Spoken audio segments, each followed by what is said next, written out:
Hoje é sexta-feira, 23 de julho. Quem fala é Dan Cava, responsável pela área de gestão da TAG Investimentos. A ideia aqui é fazer um resumo rápido aí dos últimos acontecimentos da semana. A gente semana passada fez um bate-papo aqui um pouco mais longo, mas como a semana foi bastante agitada, acho que a ideia é a gente fazer uma breve atualização aqui. Geralmente eu começo falando de cenário local, vou começar agora invertido dessa vez, falar um pouco mais de cenário internacional, que acho que a semana foi bem movimentada nessa frente. Depois a gente fala um pouco do cenário local, onde a gente teve uma movimentação também intensa, principalmente aí do lado político, e encerrando a semana aí também com novas evidências de pressões altistas na inflação. Começando aqui no cenário internacional, acho que a gente começou a semana num humor bastante negativo, né? Então, assim, a gente já tinha fechado a semana passada com queda das bolsas, a gente teve uma segunda-feira de forte pressão nas bolsas globais, então a gente teve os índices de bolsas caindo ali entre 1% e 3%, quedas maiores, principalmente nos setores cíclicos. Então, a gente teve forte queda de financials, de energia, commodities em geral. E foi muito em cima da especulação em torno da variante Delta, né, do Covid-19, da pandemia, que no final da semana passada, ao longo do final de semana e no começo dessa semana, acabou afetando aí o humor do mercado. Só para a gente contextualizar, eu acho que o caso do Reino Unido, né, da Inglaterra, talvez seja a nossa bússola no tocante à variante Delta. O Reino Unido foi o primeiro país ou região que acelerou o processo de vacinação. Eles foram o primeiro país que conseguiram fazer uma reabertura gradual, mas mais estrutural, e foi o primeiro país que teve uma recuperação mais expressiva dos indicadores sanitários, então uma queda mais rápida e acentuada do número de novos casos, número de óbitos e número de internações, isso conforme a vacina foi ganhando tração. A gente sempre vinha falando aqui, né, que quando o país chega num hurdle ali de 40% da população adulta vacinada com pelo menos uma dose, a gente começava a ver uma melhora mais rápida e acentuada desses indicadores. Foi o que aconteceu na Inglaterra, foi o que aconteceu em Israel, depois aconteceu nos Estados Unidos e a gente está vendo isso acontecer aqui no Brasil também. Então, o caso inglês aconteceu isso, e o que começou a acontecer há cerca de 15 a 20 dias atrás foi de novo um aumento do número de casos e que culminou com a explosão do número de novos casos, principalmente no final da semana passada e começo dessa semana. E aí o mercado começou a temer uma eventual terceira onda derivado dessa variante Delta, que já é sabido que é uma variante mais contagiosa do que as outras cepas dessa doença. E isso poderia causar aí novos ruídos e lockdowns e fechamentos e impactos negativos sobre o crescimento da economia global.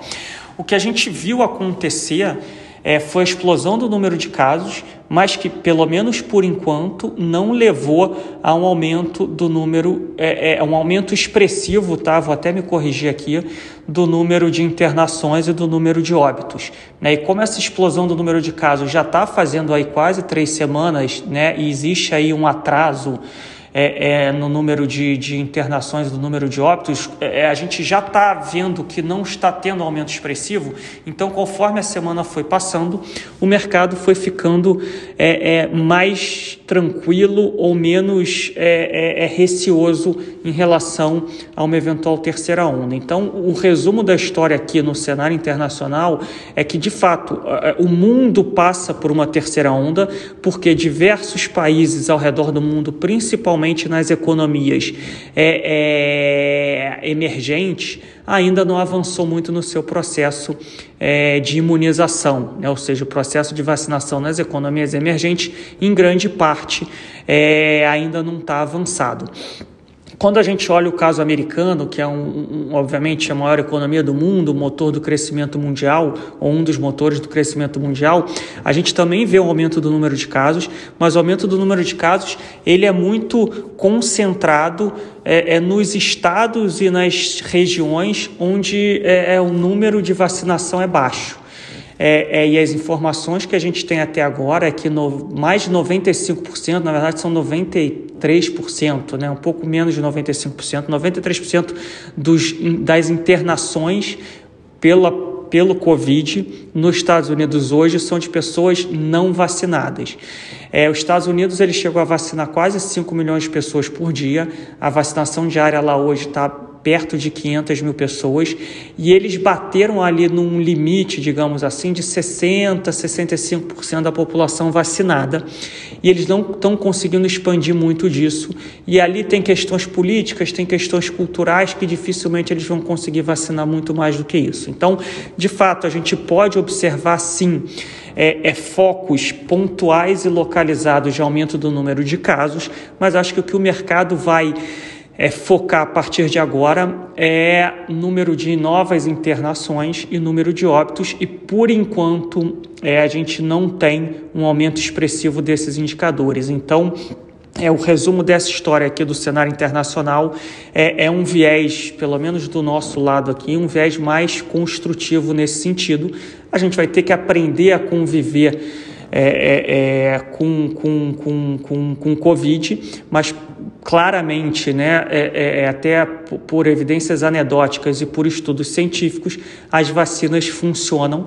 Elas funcionam muito mais para evitar casos graves, mas algumas delas não funcionam tão bem para evitar a contaminação. Então, acho que vai ser cada vez mais normal a gente ter aumentos pontuais e localizados do número de casos, mas sem que isso gere impactos no setor de saúde e, consequentemente, impactos econômicos, tá? Esse foi o primeiro ponto aí, a primeira grande novidade da semana. A gente está encerrando a semana numa toada aí bastante positiva para os mercados, né? Nesse momento que a gente fala aqui de sexta-feira, vários índices americanos atingindo máximas históricas, né? Só para citar dois deles, o S&P 500 e a Nasdaq, que é um índice de tecnologia, estão fazendo novas máximas nominais históricas, e níveis de valuation também bastante elevados, né, se comparado a outros momentos como o que a gente está vivendo hoje. Um outro ponto que eu acho que tem sido pontual e localizado, ainda não gerou contágio, mas que a gente precisa ter um foco aí ao longo das próximas semanas, é o mercado chinês, né? E aí eu queria falar aqui da situação da China, do cenário para a China em 3 ângulos, tá?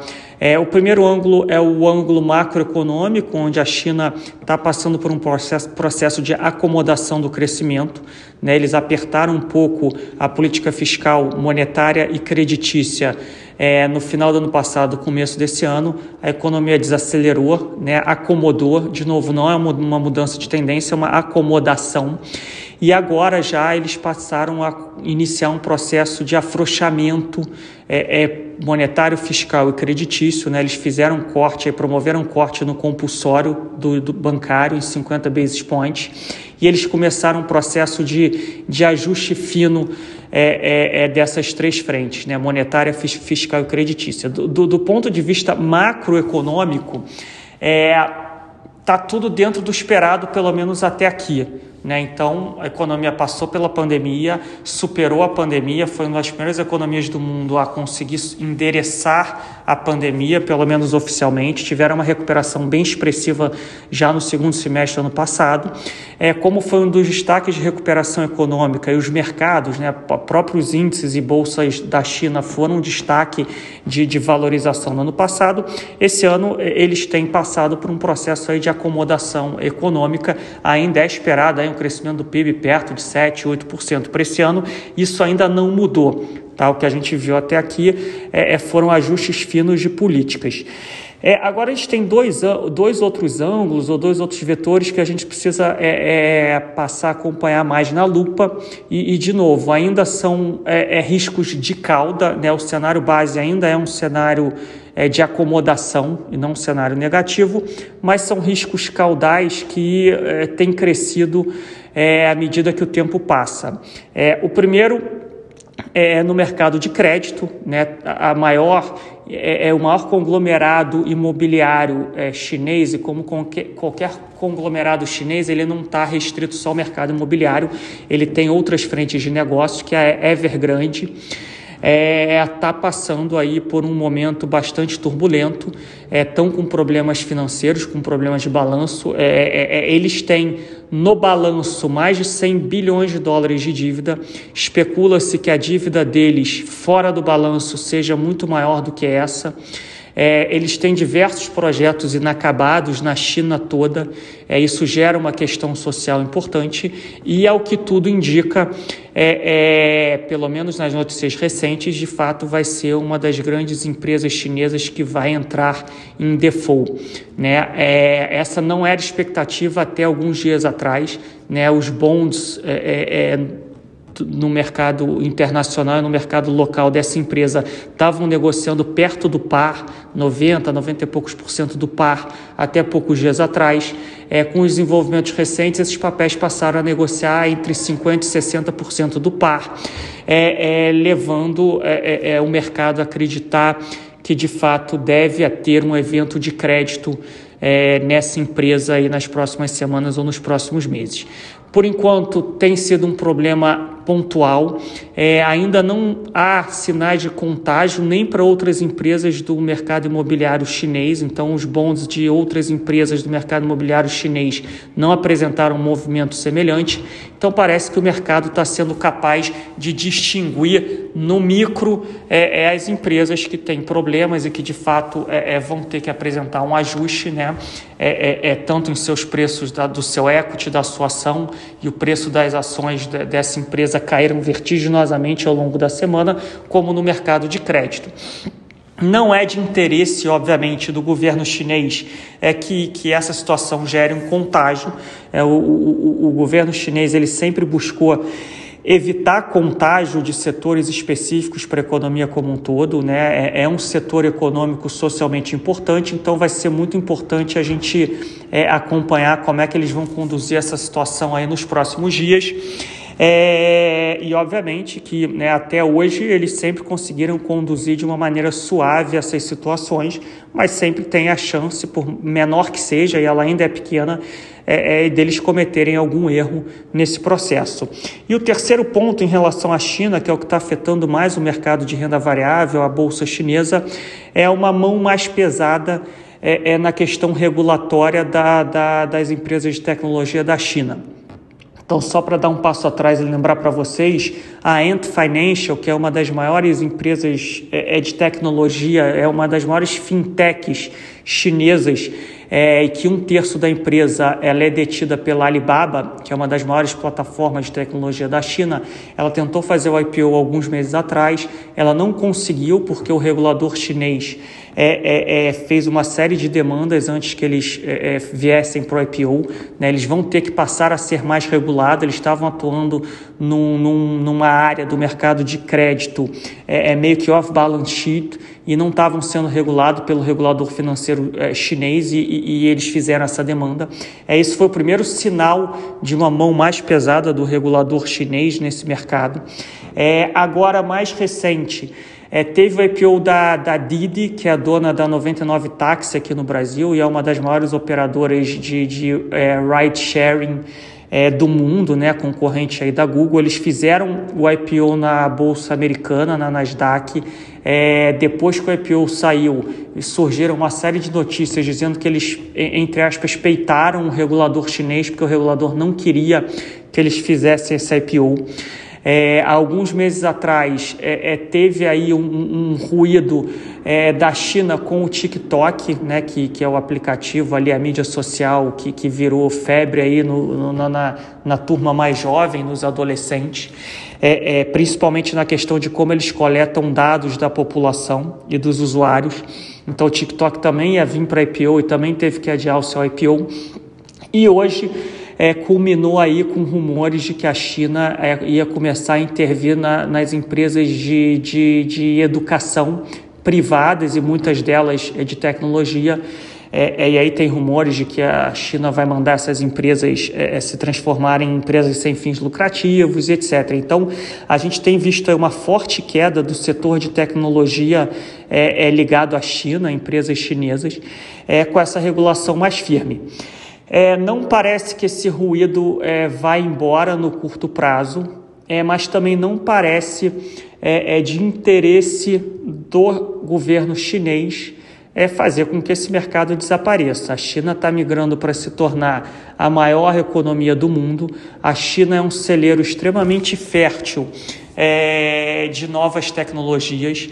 Essas novas tecnologias atenderam muito bem os interesses chineses nos últimos anos. Não é a primeira vez que a gente passa por ruídos de maior intervenção do regulador em setores ou empresas específicas. A gente está passando por mais um desses ruídos. Não parece que vai acabar em poucas semanas, talvez isso dure alguns meses. E a gente já viu uma queda expressiva de preço das ações dessas empresas.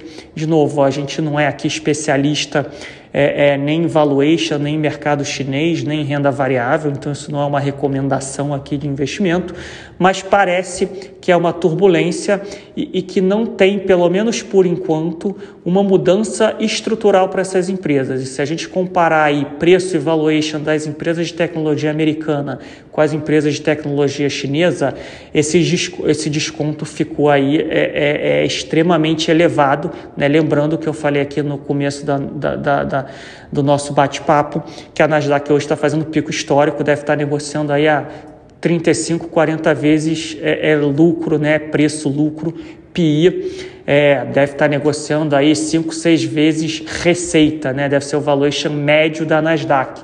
E as bolsas chinesas estão, principalmente as empresas voltadas à tecnologia, estão com valuations bem mais baixos do que isso, especialmente depois dessa queda. Tiveram aí ações que caíram entre 20%, 50%, 60%. Tá? Então, acho que do ponto de vista do mercado internacional, essas são as grandes novidades.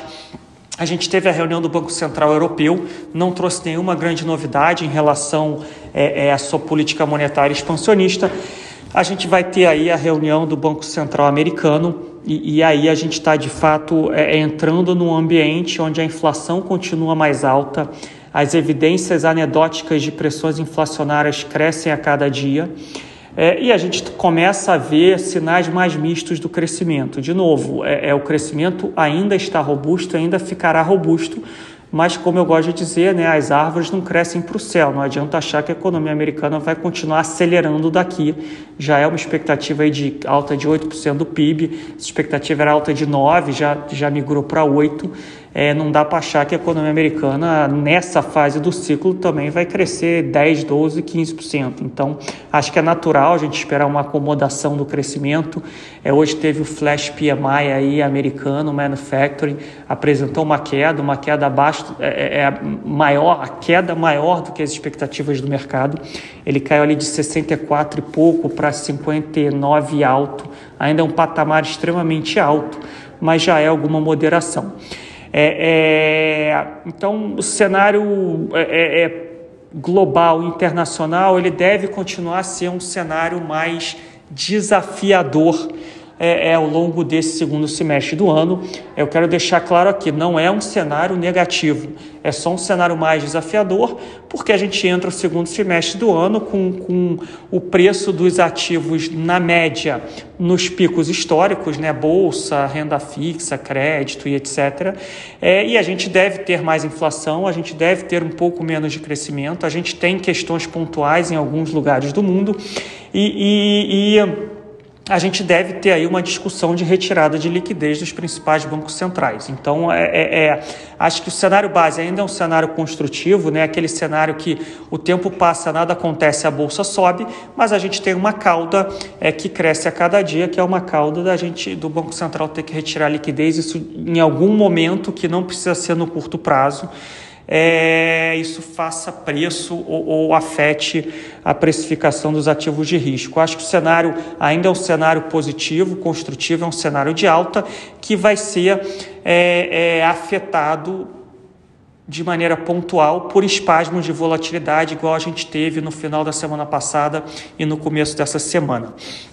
Entrando um pouco aqui em cenário de Brasil, acho que a grande novidade aí está no âmbito político, tá? A gente teve primeiro aquele ruído envolvendo o ministro da Defesa, que teria passado recados para o STF em relação à eleição, voto eletrônico, voto manual. Isso foi trazido aí por um grande veículo de comunicação, gerou algum certo ruído. Os agentes citados nesse artigo, nessa matéria, vieram a público desmentir. E a situação, não vou dizer que passou despercebida pelos mercados, mas foi amenizada pelos agentes citados na matéria.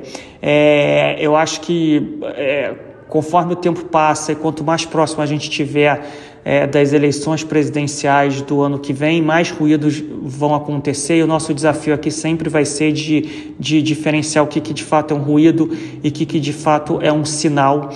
Por enquanto a gente ainda não vê nenhum sinal nesse sentido mais negativo do ponto de vista institucional para o Brasil. A gente teve a nomeação do Ciro Nogueira para um ministério. O Ciro Nogueira é do que o pessoal chama, entre aspas, de centrão, bem relacionado, é uma pessoa ponderada, é um político profissional, se a gente pode dizer assim.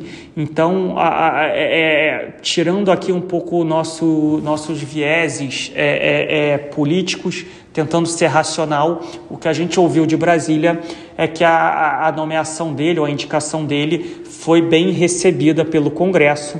Ele é uma pessoa apaziguadora, deve ajudar o Paulo Guedes na condução política e nas negociações das reformas. Tem que desarmar essa bomba aí do fundo eleitoral, que o Congresso aprovou, o aumento do fundo eleitoral, e que o presidente está dizendo que vai vetar.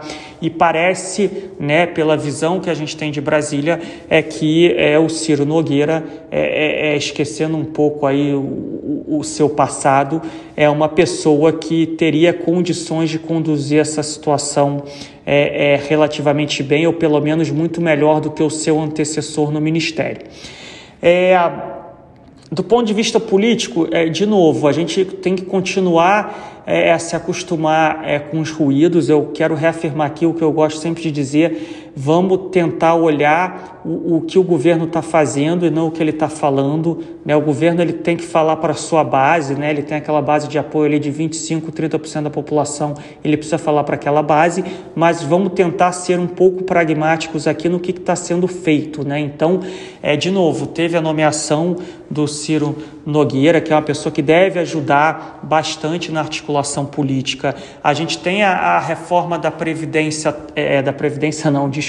a reforma tributária, que está tramitando no Congresso. Tem um diálogo entre o governo, entre a equipe econômica, entre o Congresso e entre a sociedade para fazer os ajustes necessários na reforma tributária. A proposta do governo veio muito dura, Aí o relator agora veio com uma outra proposta já muito melhor vista pelo mercado, pelo menos do ponto de vista para as empresas listadas, mas a proposta que veio talvez gere um rombo fiscal muito grande, especialmente no primeiro ano. Então isso vai ter que voltar para a área econômica com novas propostas. A sociedade está participando desse diálogo, até porque esse processo, essas negociações, eles são normais num sistema presidencialista de coalizão e numa sociedade democrática. Então isso está acontecendo, está fluido.